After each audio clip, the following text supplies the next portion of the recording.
I have been, for so long, I really wanted to relate to people. And part of my nature, being a three, is a performer. And so performers, of course, are always acting. And the temperament of a three in the Enneagram, anyway, they act so much that they don't even know what they are. They don't have themselves. They don't have a self that they think is really them. They lose themselves in all their performances, because the most important thing for the three, which I relate to, is the achievement, is the goal. So, we're like method actors that never get out of character for so long. Such a Pisces too. They're great at everything. And I'm Pisces. That needs to be, yeah. Very important.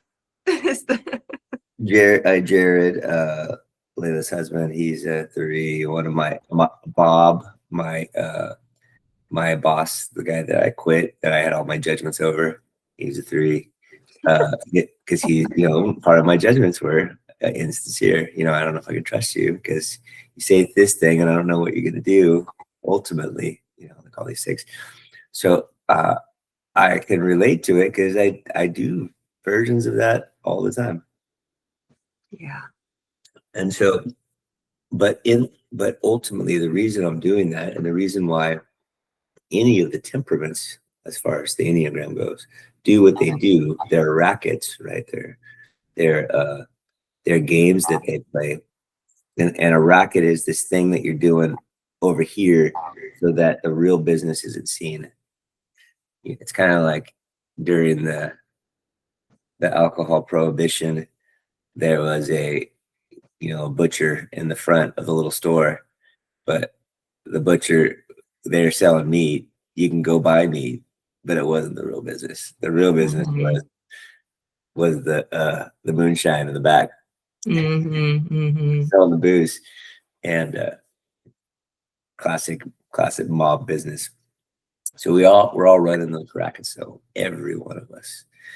Well, if you think you're in a body, you're running a racket, and so that puts us in the same boat, no matter how spiritual you think you are.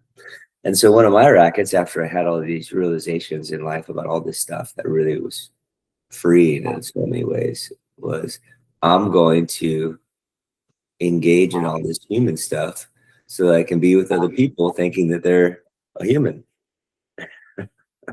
And so I have these wonderful realizations that give me freedom. And then I'm like, well, I'm going to be with the other humans and share all of my humanness that makes me suffer and all that stuff, so I can be relatable.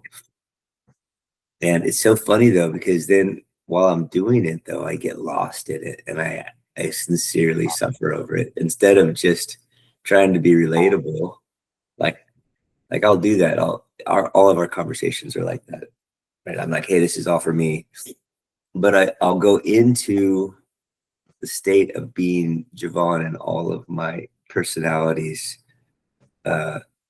habits, and I actually walk around in pain a lot because of it.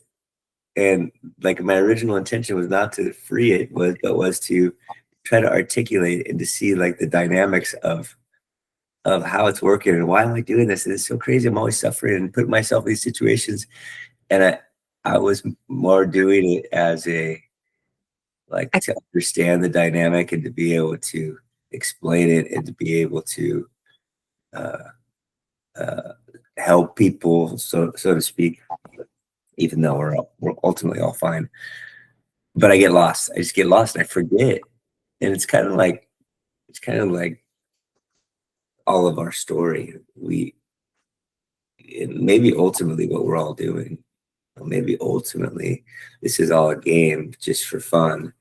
The game of, let's project our consciousness into this and lower our resonance in this little thing called a human, so we can have that crazy experience of separation. And you think that you're the character, and it's, wow, what an adventure! It's got such peril and danger and You think you're gonna die, and you think you can't get what you need, and whoa, it's you work really hard and you get it. What a blast! And if that's the case, then we're doing perfect. Yeah, because it also it is a very precarious balance too, because if you do succeed in just relating to people but not getting sucked in, that's also a form of insincerity. You're not really in the moment, you're not really feeling it, but you're acting as though you are. That's fake. Yeah. Oh yeah. Well, and it depends on if you're trying to relate or you're trying to connect. That could definitely harm that. And Oh, wait, that's an important distinction, because you can be trying to connect and relate without getting. Wait, is that what you're saying? well, I'm just saying that it cannot work, but ultimately, if you need to connect, that's another attachment. I mean, all these attachments are so sneaky because what? Oh, even attachment is, or even connection is attachment, you're saying? Yeah, if I have to attach to somebody, think of it, an extreme version of that is, a needy boyfriend or a needy girlfriend. They have to attach, and it becomes, when you experience them as needy, they become revolting, even though they would do anything for you. I love you. Oh my gosh, please, just one more time. And you're like, well, get away from me. I don't know if you ever had that, but it's like they Oh, want yeah, never. That they never happens. they Oh, yeah, creepy supposedly men. That never happens. What are you talking about? I know, men are just wonderful, benevolent beings of light, Mhm. Oh, God. but it's an outward show of love, but you don't experience it of love. You experience it as taking, not giving. Yeah, And why is that? Well, it's because it's well, first of all, it's not sincere. They're not trying to give, they're trying to take, they're trying to trap, they're trying to uh like vampire, right? They want you to give them life. They want to suck yeah, the life from you. because they don't feel whole and complete in themselves. And they think sacrificing their needs for yours is, sorry, we're going in. Yeah, yeah, all that stuff. Oh, that almost. All that stuff. And Wait, so, so but sincerity then. Sorry. go ahead. Yeah, so sincerity, where would sincerity come Well, in? it's not real. I love you. Well, no, I don't think they're. I would say that the majority of that time they're not trying to be insincere, but it's just not true at a basic level. When they It's say I shallow love, and unaware. they're unaware in what's really happening, and so they can't be sincere. So that word sincere means without wax. Sincere, it's Latin for without wax. And we got that word from back when they sold marble statues. Like everybody, if you're anybody, you got a marble statue. And if you're chiseling away a marble statue and like something sticking out, like, the nose or whatever, and you accidentally break it off, like, oh, crap, I broke off the nose. It's a marble statue. You can't just like regrow the marble. And so what they would do is they would stick the nose back on with wood. I'm sorry, with dust and wax, and Huh. they would blend it out and you wouldn't be able to see it at all. But on a hot day or someone bumps the nose in the future, if you buy that marble statue, it's knock right on off, right? Because it's not on there anymore. It had broken.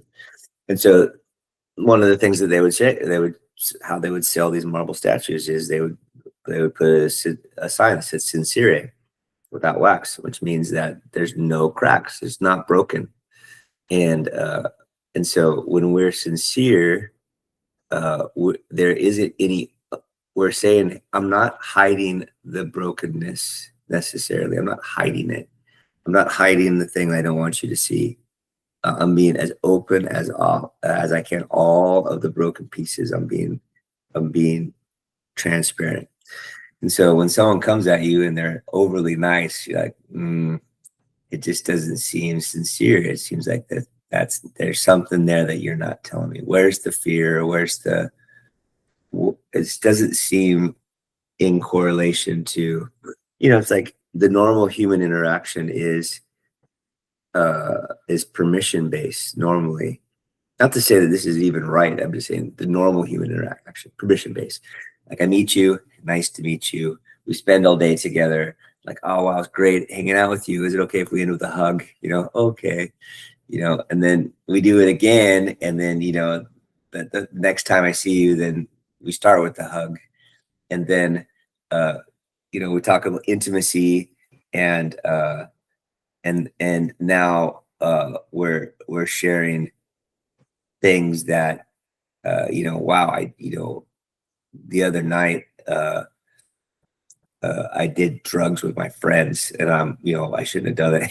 Whatever. Like, start sharing more sketchy stuff maybe, but now you have this relationship where the person, if you said that at that first interaction, it's like, whoa, yeah, whoa, stranger, creep, too much. But after this opening process, now it's like, oh wow, you trusted me.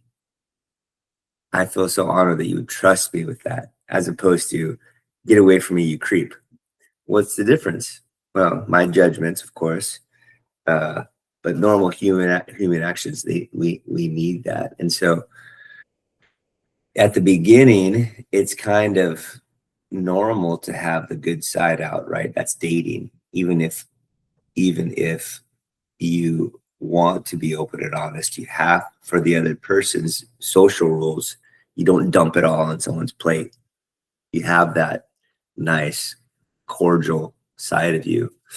But if you're always that cordial side, you're like, okay, well, it's like, where's the progression? Is this all there is to you? Is this all you know about yourself? Is this show? Because I know it's a show. It's not bad that you're doing the meeting one social engagement performance. What else is there? And if you're not willing to progress in the relationship, insincere, where's the cracks? You gotta, and if you don't show them, then it's like, okay, well, I know they're there. So, if we're gonna play this game of insincerity, it's just one-sided, but it's not a problem. But it would be a problem if my sincerity is unreciprocated. Then I'm engaging, because what'll happen? Well, if you don't want to show your cracks, there's going to be a storm that reveal them for you. There's going to be the conflict. There's going to be, with the statue, there's going to be the heat wave and the accidental bump that knocks the freaking nose off the face. There's going to be the conflict. There's going to be, and so if you're not willing to talk about it, what happens is the cracks are revealed through pressure. And when they're revealed through pressure, then it's usually hurtful and ends up being a conflict instead of a wonderful sharing of opportunity. Yeah. Hmm. An interesting human dynamic, huh? So can I be sincere?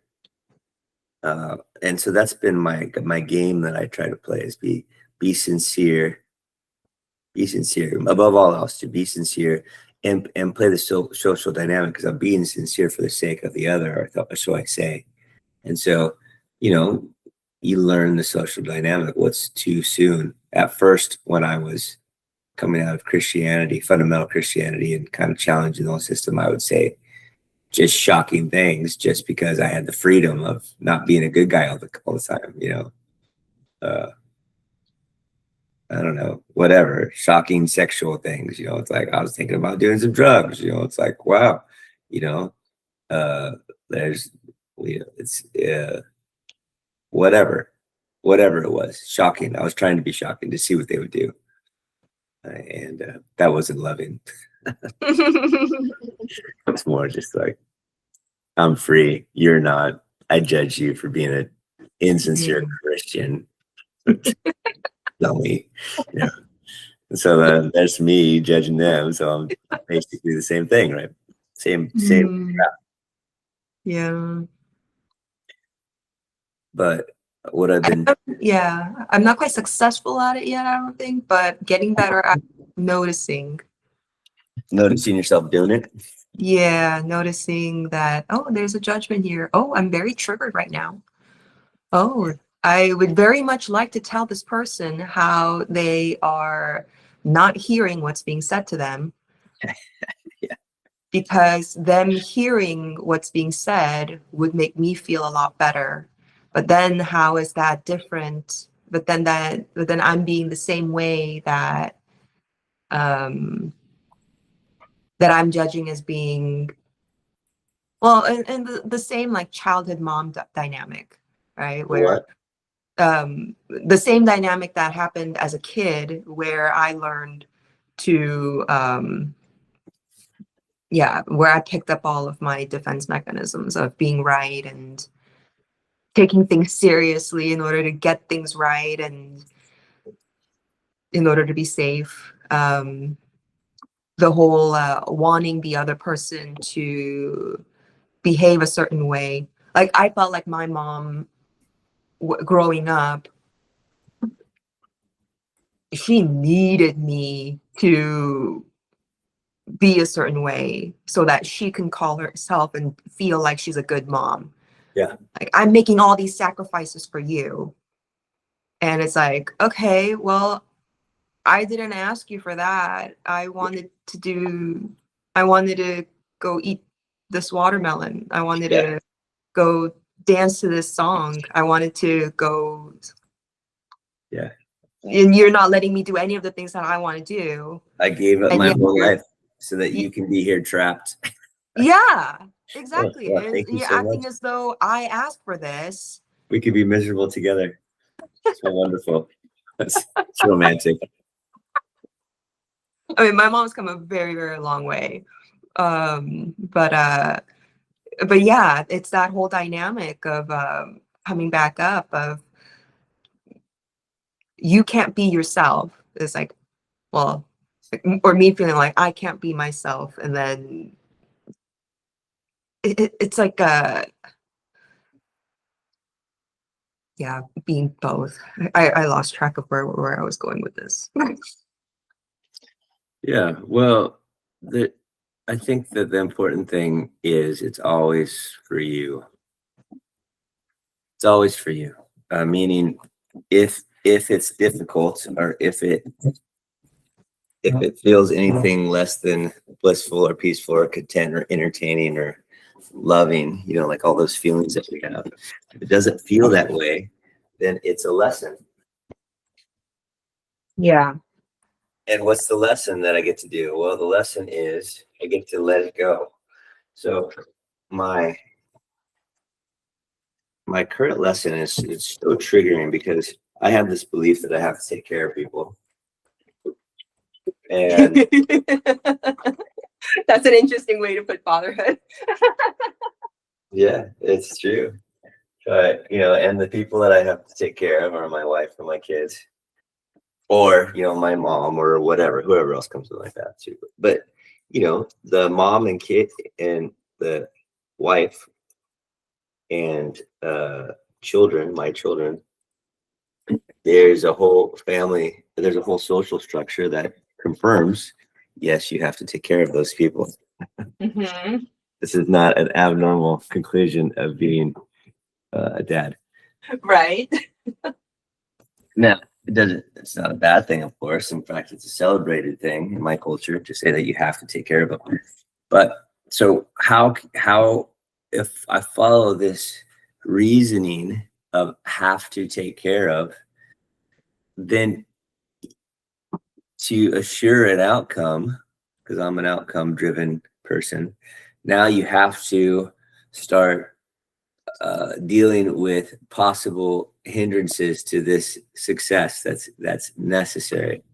Mm-hmm. So what are all the outcomes that can happen? Well, they're infinite. There's infinite bad things that can happen. that's going to make it so that we're not taken care of. And so, okay, well, the basis of this is I need to make enough money to be able to pay for our housing and, you know, all of our needs. And so then I get on these, I get on this thing of, well, what's enough money so that we don't have to worry, or I don't have to worry about you being taken care of because my job. And the answer is it's never enough, because no matter how much I've made, way more than when I had nothing. Like literally spend everything that I'll have every month, and so be fine. It was just me renting a room at my buddy's house way before dating and marriage and kids. Everything seemed to be just fine, but now that I have this belief, I have to. So that have to belief is an attachment to an outcome. And every time I've had any kind of attachment to an outcome, like my kids have to not be hurt. Well, all day long, they battle each other and throw their bodies off things. Seems like they're trying their best to be hurt. And I think they have to not be hurt. Well, then there's incredible unrest within me, because I'm now I got conflicting things, right? I'm spending my life trying to take care of these people, and I'm actually battling them directly because I don't want them to hurt themselves, because that's part of my goal while I'm trying to love them and take. And so I'm attacking them and trying to love them at the same time. Stop hitting each other. Do not slam the door on your brother. Ah, smash his finger. Yeah. Like I'm a crazy person, you know, attacking the person I love. Well, why does that even make sense? How could that happen? Because I'm sincere. I don't think I'm insincere in anything that I'm doing. I'm pretty sincere to a fault. But I still end up suffering greatly and attacking the people I love. The reason that I do that is because I'm attached to particular outcomes. Have to. We have to be safe. We have to have enough. Now, the other tricky part about that is it's celebrated by my culture. Like, of course you have to keep them safe, and of course you have to take care of your family. So it's not bad and it's supported, but yet I suffer. So what's the solution, right? And so the solution that I've come up with is that I can release the attachment, which means I'm going to release the thing that I never could have. I never could have, right? Which is the assurance of a particular outcome. And who gets the outcome? Jevon, the personality, gets the outcome. The reason I can't ever assure it is because Jevon is a character in a script that might be ultimately written already. Like those big strokes of the storyline in Jevon's life could very possibly, in fact, I believe this is true, already be set. And there might be some little choose your own adventures along the way, but the general arc of the story is already set. Jevon's temperament. Jevon's been Jevon his whole life. He really has the same base temperament. And, you know, this relationship that I have with Carolyn and these kids, those might be relationships that are already chosen before we're even born. You know, the whole soul contracts. Soul contracts and all that stuff. I think that's absolutely true. And so I stress like a crazy person trying to assure outcomes that have that the stress ends up having no bearing of what actually happens. None. The only thing it does is gives me the experience of suffering along the way, as opposed to the experience of contentment along the way. And how do I get the experience of contentment versus my various forms of suffering? And by that, I mean like anger, frustration, anxiety, fear, dips of depression, back up to anger, this dynamic. And then, and then every once in a while I'll be lost in activity, right? So then I'll be content for a while, but not because of a state of being necessarily, but because of distraction. I'll just be lost in my activity. It's like, wow, Jevon's got it rough. What kind of life is that? The real contentment comes from trusting God, which was our conversation last week. I think it was last week, maybe not last week, one of the weeks. Trusting God. What does trusting God look like? Trusting God looks like realizing that it's all perception. And because perception is that thing, it's that thing that I'm doing. I'm projecting my consciousness out and making something exist by giving it a separate identity. I'm giving it a name, so to speak. I'm naming it.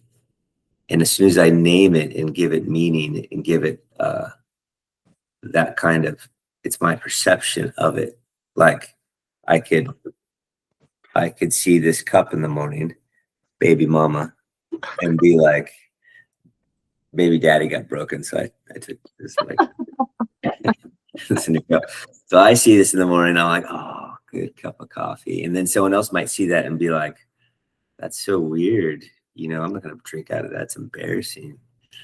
And they'll be looking for a different cup, and maybe I think of like a junior hire or something, like, oh my gosh, I'm not gonna even have coffee because I can't drink out of that cup. Something silly. Totally real perception, and they create the whole reality instead of like excited and relaxing with this cup, like already feeling better about the morning. I have anxiety now because I'm looking like a weirdo with a baby mama mug, and what would they think of me? And I create this horrible experience as opposed to a wonderful experience. So all my perceptions, and each one of those perceptions, no matter what it is, it's the world of perceptions, which is the world of attachment, which is the world of suffering, because you need this separate identity to exist in it and to operate it. You have to, if I'm playing that game, I have to choose my avatar. I have to choose my person to play the game. Right. I can't, and it's like, here I am playing this game of earth reality, and I'm being drawn.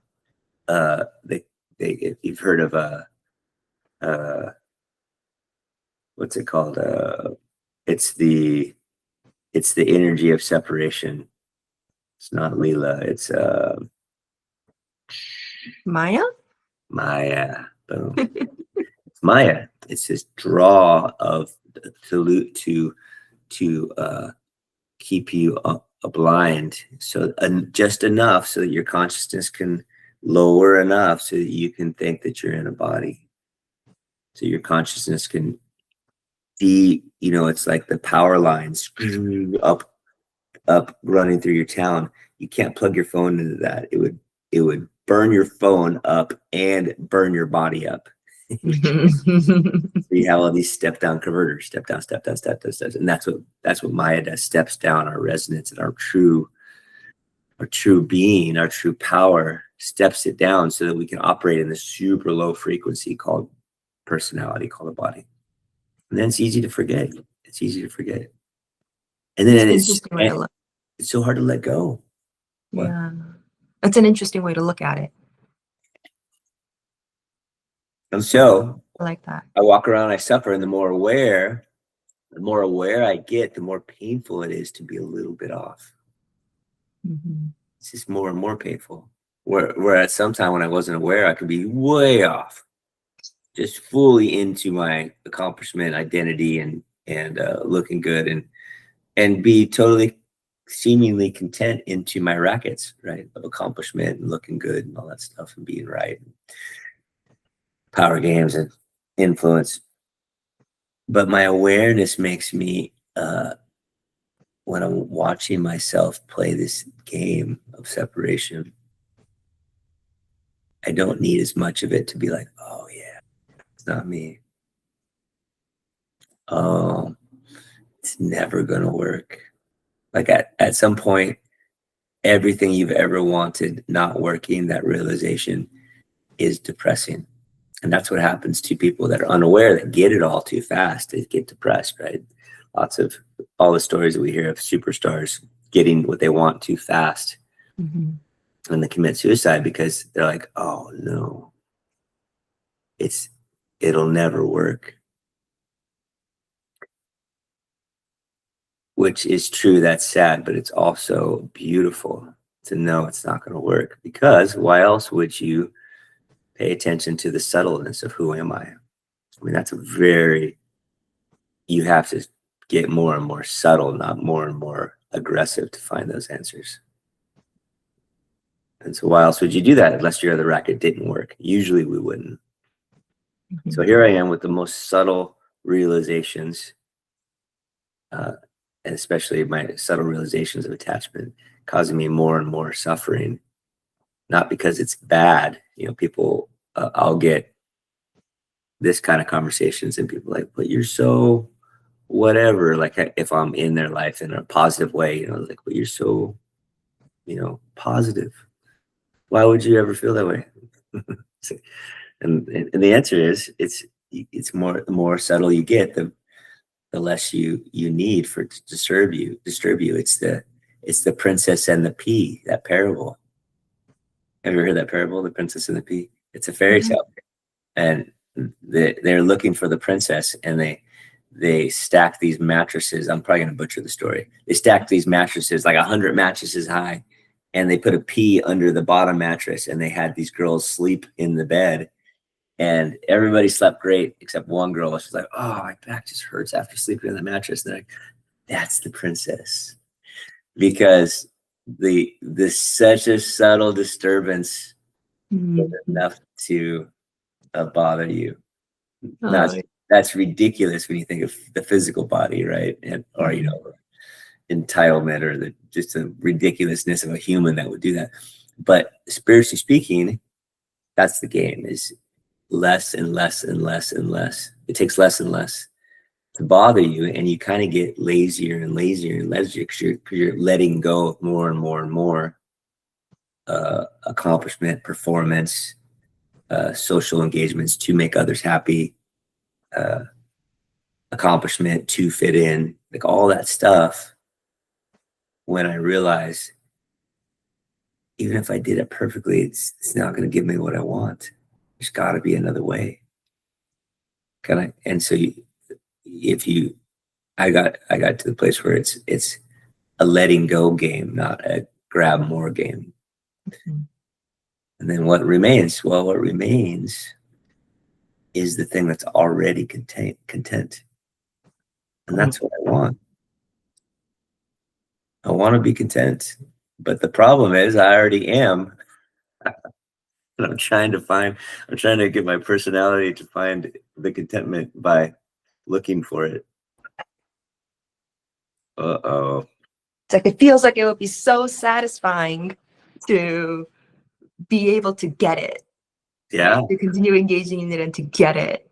But yeah, that's not a possible. It's not possible. It is Yeah. impossible. That's the thing to get. So it's not like you're being this beautiful, benevolent, sacrificial human in the world that's giving yourself for everybody. The true work is when you realize, I'm doing this for myself, because my selfish gains that my personality have, it's not going to work. It's not going to make me happy. It's not going to give me contentment. It's not going to bring me peace. It's not going to work. So selfishly, to be happy, to be content, ultimately happy, not like your desire is fulfilled and you give yourself a break for 5 minutes. Right. or however long. I'm like, Mm-hmm. people, I hang out with rich people a lot now because of my job, and they're like, yeah, it's great, I love being rich, I travel all the time, and I'm just like, I wonder how long you're actually fulfilled with the traveling. You know, I kind of judge people all the time, but it's like, could you be ultimately happy? I have such rackets of searching and trying and performing and accomplishing. It's like some people could be happy, you know, but anybody could be happy anytime. You could be super happy being rich and super happy being poor. And I don't think it has the amount of the dollars is really what brings you to that place. It's the stopping of the searching that brings you to the place. So this has been really good for me, my quitting and now not having an income, because my hyperdrive of there's not enough and my family's going to die and it's my fault. Insanity, by the way. Really on the surface. Oh,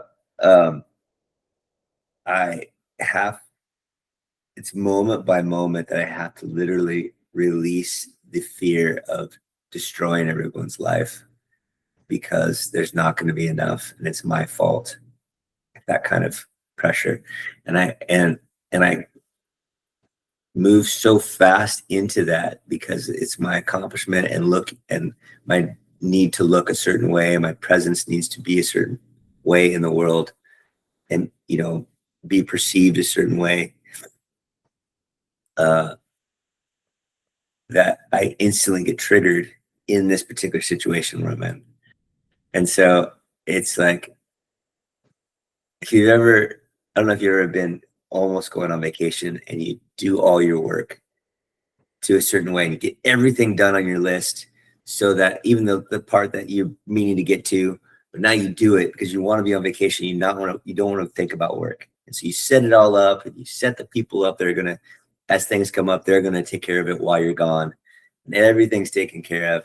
You finally put your autoresponder on and you got the voicemail message and everything's taken care of. And now you're finally free. And I've had multiple times where I'm driving down the freeway and I'm free because I did all those things. And I'm like, wow, the sky is so pretty. Oh my gosh, no. After you, sir. You look like you're in a hurry. You go ahead of me. Hey, friends everywhere. This is so wonderful. What happened? I released your attachment. I released them all. I didn't have to go anywhere to have a wonderful life. Birds are singing. It's happy rain or it's happy sunshine. Everything's happy, whatever it is. Happy angry person in the car. I get home, my kids are screaming. I'm like, oh, my kids are screaming. This is so great.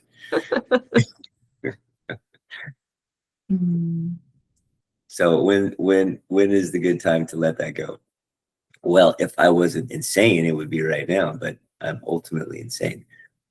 But according to the Course, my insanity is not in my accomplishment. It is that, but it is thinking that I am the body and the personality that wants the accomplishments. That's insane as well. And that's an underlying insanity and an underlying darkness that I don't want to face. Because if I were to face that, I might be tempted to let it go. And if I let that go, I would be annihilated.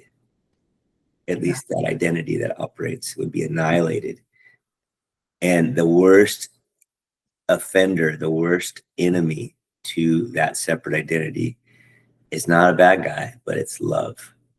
Because love is all inclusive and abundant, has no barriers, has no limits, never runs out, can't be divided up and segmented and allotted and measured in buckets, none of that stuff. And so the ego is terrified of true abundance. Terrified. Is that for me? Oh, Siri. Stop listening to me, Siri. Oh man. So what do we do?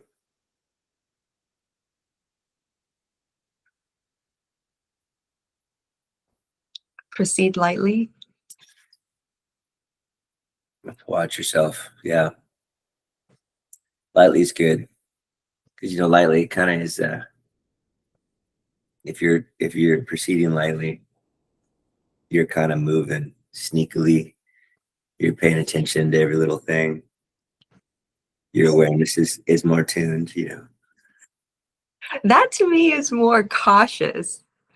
To me, lightly would be kind of like a like Little Red Riding Hood, right? Just like lightly not really paying attention. No? Well, you can. It's not a bad way to do it. I mean, whatever works. It's all a game. And I think the reality ultimately is non-attachment doesn't mean you're not doing stuff. It just means that Oh, it's not you. oh wait, you meant like being cautious and watching not really of the outside, but of your inner dialogue. Yeah, yeah. That's what That's you right. meant. Okay, Yeah. okay. But the body, I mean, it's a kind of picture of the body too. Like how does Mm. the body do that? How can I translate that to my inner awareness?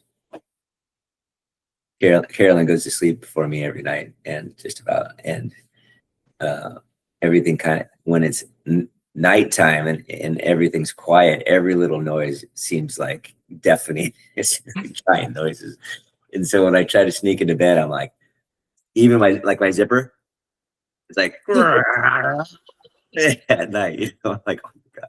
So all these little things, I unzip it outside the bathroom before I walk into the bathroom before I walk into the room. I if I'm wearing, this is fine, but if I have a puffy jacket, when I take it off, it's